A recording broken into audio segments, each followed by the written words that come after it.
আসসালামু আলাইকুম বন্ধুরা, আশা করি ভালো আছেন।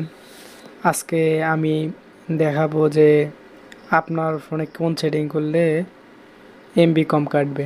সেজন্য প্রথমে আমি ঢুকলাম ইউটিউবে।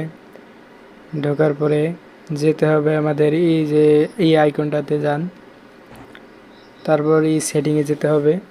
সেটিংয়ে যাওয়ার পরে যে ডাটা সেভিং লেখা আছে ওখানে চাপ দিবেন। আপনাদের এটা অফ করা থাকবে, আপনারা অন করে দেবেন। আমার এটা অন করা ছিল। তারপর হচ্ছে এখন দেখাবো যে ফেসবুকের কিভাবে সেটিং করতে হবে। ফেসবুকে গেলাম।